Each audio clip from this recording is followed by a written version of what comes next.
Hello and welcome to the Cardiac Cats YouTube channel. I'm your host, Jacob Shorba, and today I've got an exciting topic for you guys because I believe very firmly at this point, as many fans do right now, that the Jacksonville Jaguars have earned back their respect from the beginning of this season. Now, it's been a rough road to start this year. It was not everything we expected. Had a couple really bad losses early in the season, one against Kansas City where the offense basically didn't show up to the game at all. And we had a game against the Houston Texans where it was just the same thing as every year when we play at home against them. They came in, they played a perfect game, we made a ton of mistakes, and they looked like the better team and ended up winning. And so 3 weeks ago, we're sitting here talking about this, and I made a video on it that the Jacksonville Jaguars had a very big issue then. And maybe they were too full of themselves. Maybe they bought into the hype. And it's a big concern because, you got to win your divisional games. You got to beat opponents you're better than. And you have to beat the best in order to be the best. You cannot claim to that unless you can actually go prove it. And with that said, still right now, I don't think we're going to be able to say, unless somehow Kansas City falls apart, that the Jacksonville Jaguars are the best team in the AFC. No matter what they do this year, it might be impossible to say that until they actually go to the playoffs, and maybe they could go beat Kansas City there. But what I can say is this is a really damn good football team. We've had a 3-week period where it's been a lot of hard games. Maybe Atlanta's not seen as an extremely difficult opponent, but you're traveling overseas to London. It's always going to be hard to make those kinds of trips. They played the Buffalo Bills after. It was a road game. Now, given it was in London, but there were a lot of Bills fans there, so it's not like it was a super friendly environment. And then they came back to the United States this weekend to take on the Indianapolis Colts, who, other than, a huge injury of their quarterback, have been really good at the start of this year. Came into the game with a lot of hope, a lot of things going right for them outside of, like I said, the quarterback with Anthony Richardson. Seemed like a possible trap game with Gardner Minshew coming back to Jacksonville. But thankfully, Jacksonville got business taken care of against all of these opponents. And because of that, I think that this is a team that the NFL can finally respect. It is very clear that this is not going to be the 2018 season. Fun fact for you guys, I'm sure some of you have heard it, this is the first time since 2018 that the Jaguars have had a winning record that was more than one game above 500. This is the first time in 5 years. Absolutely crazy stuff. But we're going to walk through this. We're going to talk about some of these players and why is this team getting it together now. And there's stuff on the field we could talk about. There's stuff off the field too. Not as much of that, but something I do want to mention that I thought was really interesting from the weekend. But we're going to dive into that. And so I think the first thing that has to be noted with this football team is the absolute over-exceeding on the defensive side of the football. Now, is it perfect? No. We take a look at the stats. You could definitely go after some stuff. Now, turnovers is the good part. You can go after maybe the yards per game. I mean, they do allow right now almost into that third tier or third what am I trying to say? They're below the top 20. They're in that bottom third of the league almost at this point in the yards per game that they're allowing. But the key component that makes that okay for the Jaguars is what they are doing on those drives and how those drives are ending. Because it doesn't matter if you get a ton of yards if you can't score. And so the thing that Jacksonville has done so well this year, they did it well last year, ranking 6th in the league, but they're first right now, is their ability to turn over the football. For themselves, that is, not on offense. They have so far this year, over the course of just 6 games, forced 15 turnovers. They have the second highest differential.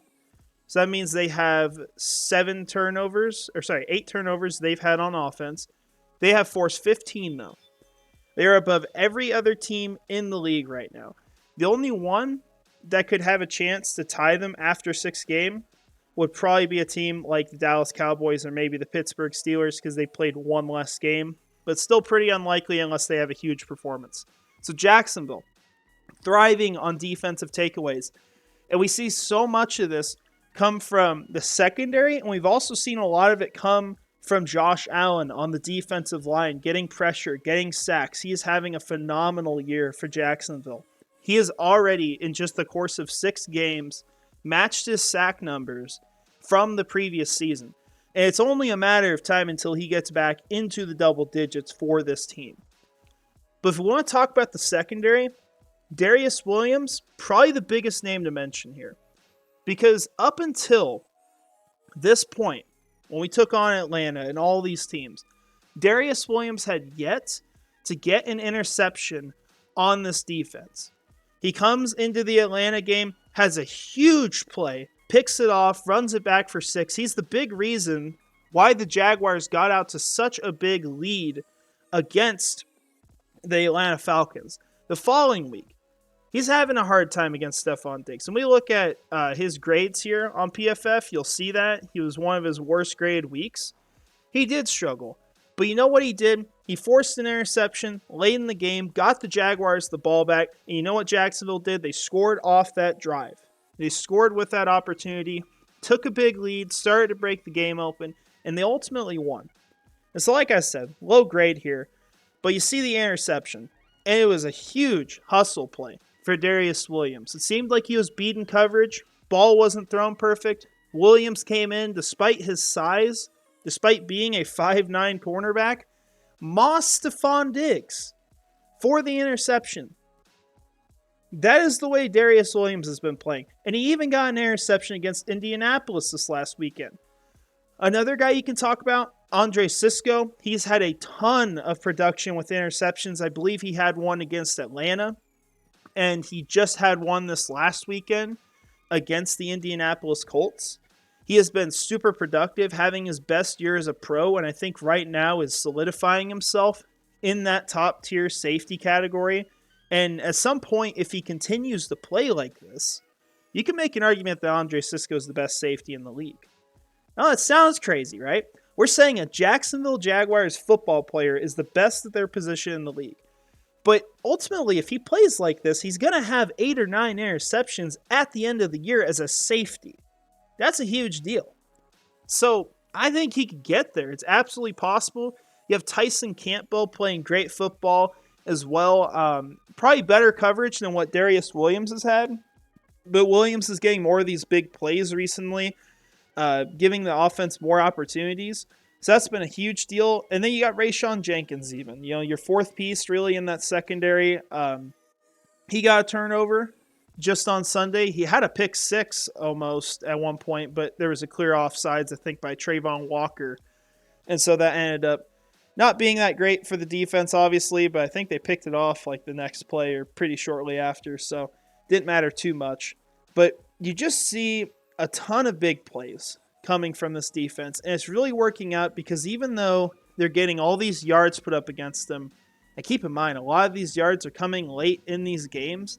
It's teams trying to charge back from these big deficits. Because all these games, Jacksonville's been up big. So that is a big factor. Perhaps Jacksonville's even better than what it says on the stat sheet. But they are forcing a lot of turnovers, and they're playing their best football. So you got to love to see it. And talking about the defensive line, you know, Josh Allen, we mentioned for a moment, he's already at 7 sacks on the season. Had his best game in pressures. I think they credited him for 4 here. Actually 5, I believe. One of those numbers. It was 9 for the game was what was reported. So it was one of his highest games in terms of pressures. And he was going up against a left tackle, or I think it was left tackle. It was Raymond, who had put up the best numbers as far as the least amount of pressures allowed throughout the entire season. So Josh Allen went up against that player and put up the most. So you love the way he's playing football. You just love what he's putting on the field.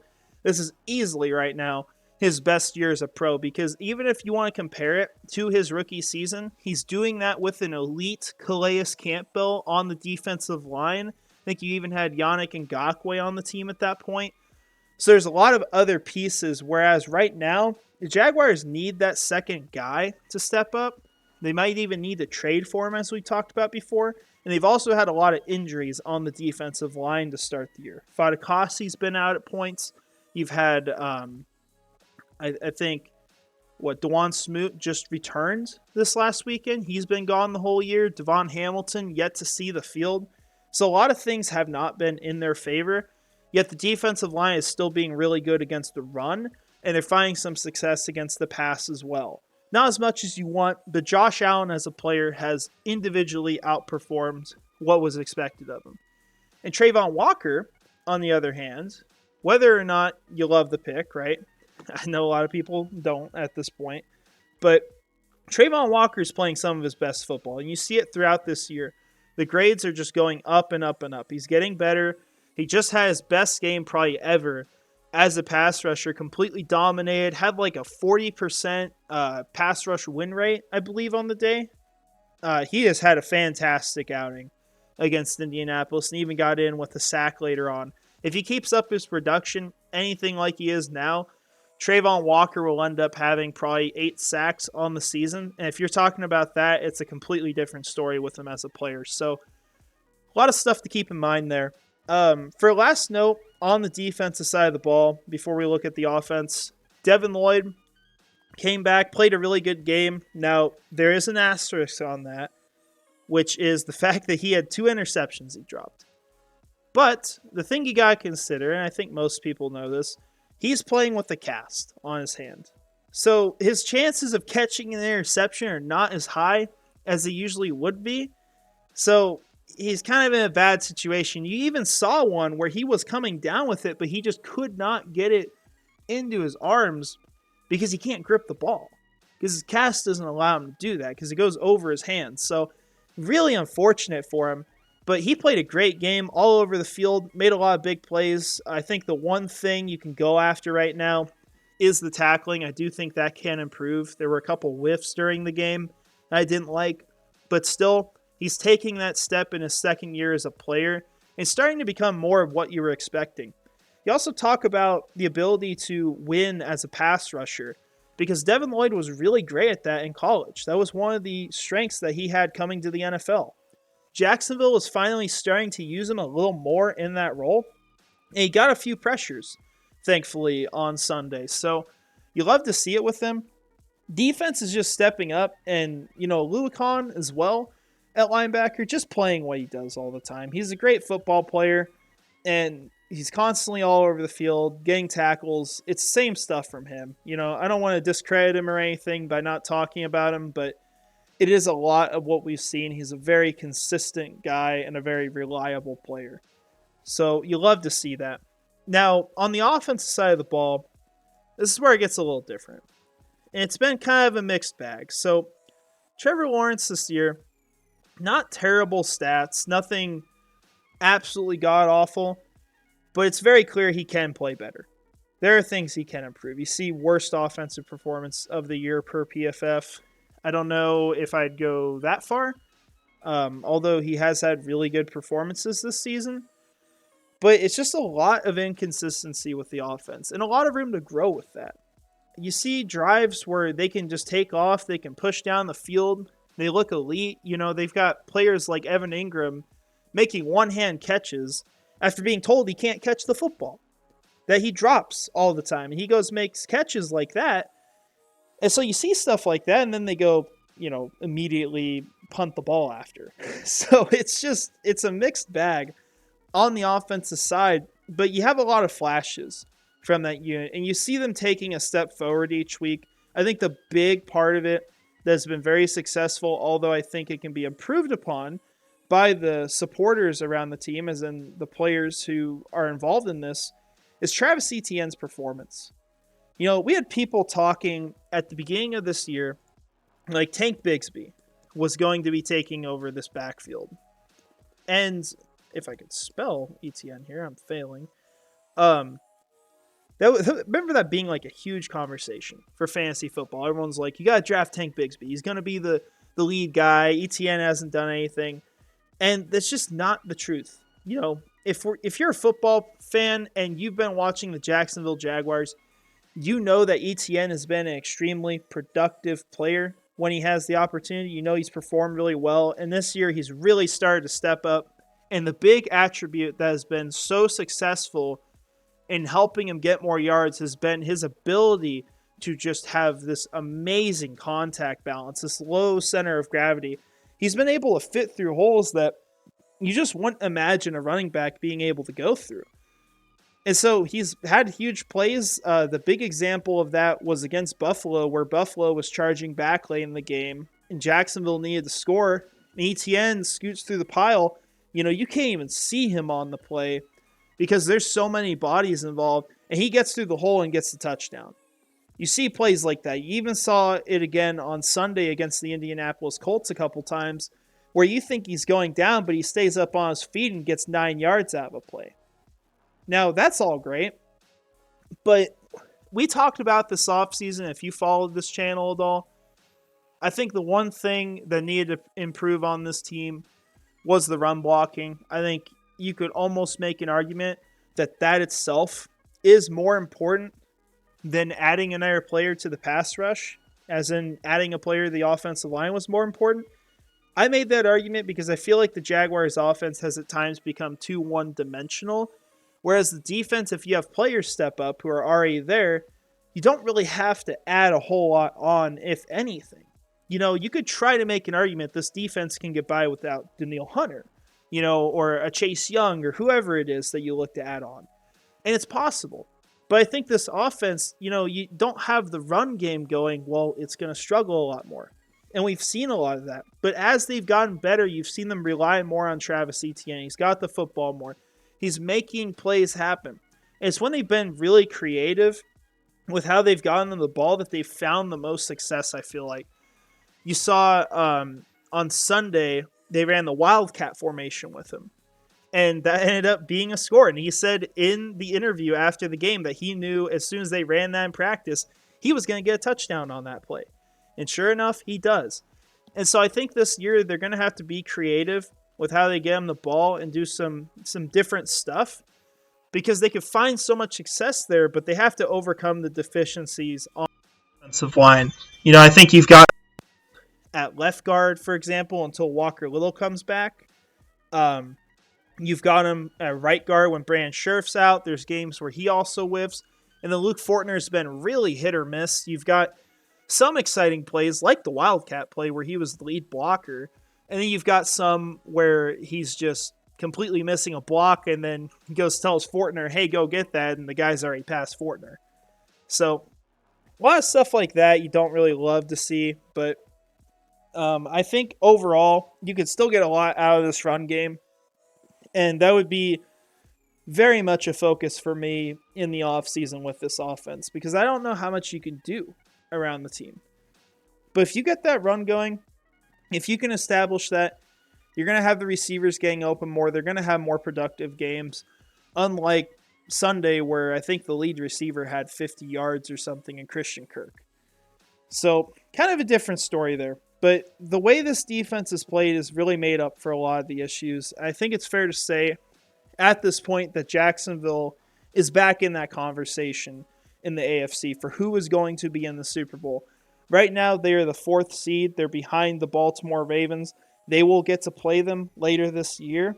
Both teams are 4-2, and the two teams that are above both of them at 1st and 2nd seed are the Kansas City Chiefs and the Miami Dolphins at 5-1, and both of those teams will play, I believe, in Week 9. So you've got an opportunity there, thankfully. Get caught up, maybe have one of them lose. Probably prefer the Chiefs, because they're the one that usually wins a lot more. And so anything you can do to catch up to them is better. Plus, obviously, don't have the tiebreaker against them because of Week 2. But you look at the schedule, I think there's a lot of optimism for this team. It is a very short week heading into New Orleans. And I think this is the last big challenge of this streak. Because at least before the Steelers game, you know they're a difficult team as far as their defense. You will at least have a week and a half to rest before that game because you're playing on Thursday night. But the New Orleans game, going to have very limited time before. Could be difficult for the team. They just came back from an international trip, just played a game. I believe the stat I heard, it was like 3 games in 12 days. So you're asking your players for a lot, and you've got guys that are a bit dinged up. I know Lawrence had an injury at the end of the game. I don't think that's really a huge deal until it is, and I don't think it will be. And then Tyson Campbell got hurt, Brandon Scherf, Walker Little, a lot of big names, but none of them long-term injuries as far as we know at this moment. Hopefully I don't jinx anything by the time this gets put out. But I think you can pick up that win against New Orleans. Just put up a good game one more time. Head into a little mini bye. You play Pittsburgh. You get your actual bye. And then this is where it really starts to pick up because you have San Francisco, which, by the way, was teased as a throwback game at the actual game against the Colts on Sunday. They had the old logos out for their promo. So makes you think about that. And then you play Tennessee, Houston, Cincinnati, Cleveland, Baltimore. I think this is probably your hardest stretch of the schedule because I think these games you can get something figured out. Never take them, not serious, but the Bengals are going to be a better team at that point. The Browns just beat the 49ers, and the Ravens can be good any week. And then you finish with the Bucks, Panthers, and Titans. Hopefully can finish strong. Every single week's going to matter this year, especially when you have a start like this team did. It's not the end of the world to lose against the Chiefs and to lose against the Texans. They're still going to make the playoffs. But if you're trying to get into that first seed, if you're trying to make it to where Kansas City has to come into your stadium, if you play them in the playoffs or a Miami Dolphins, then you got to perform better than what you have. And we see Jacksonville doing exactly that. So, exciting, guys. Very thrilled for the rest of this year. I think they're going to be a great team. I think it's going to be a good season. Before I get off here, just as far as other things, I put out on our Twitter, if you want to check it out, or I guess X, whatever you want to call it, just put together our draft big board for next year. It sounds really early, right? But this is something that people who do scouting do quite frequently. Usually it's in the summer. I did not get it done then, and I've been watching college football a lot more recently. Really enjoyed it, but went through a lot of the prospects the last couple of weeks, got some basic film done on them, got them all ranked just to start. It's not going to be perfect. There'll probably be someone you'll find in there you'll be absolutely pissed about being ranked where they are, but it's something cool to look at as far as how people fit, some information on them. I'm going to keep updating it. It's available free to everyone. And if you want to do your own, let me know. I can just make a blank template of it, but it's a lot of work. It's a lot of prospects. It's like 181 I did, and we'll probably add on that. So if you want to check that out, let me know. But I appreciate y'all being here. I appreciate y'all watching this team. Hopefully later this year I'll get to go down, check them out. Probably going to do that in the playoffs, ideally. And then we'll see what we do in the off season and maybe some fun stuff like the Senior Bowl, perhaps, but we'll have to see then. So thank you all for watching. I hope you have a great rest of your day. And finally, go Jags.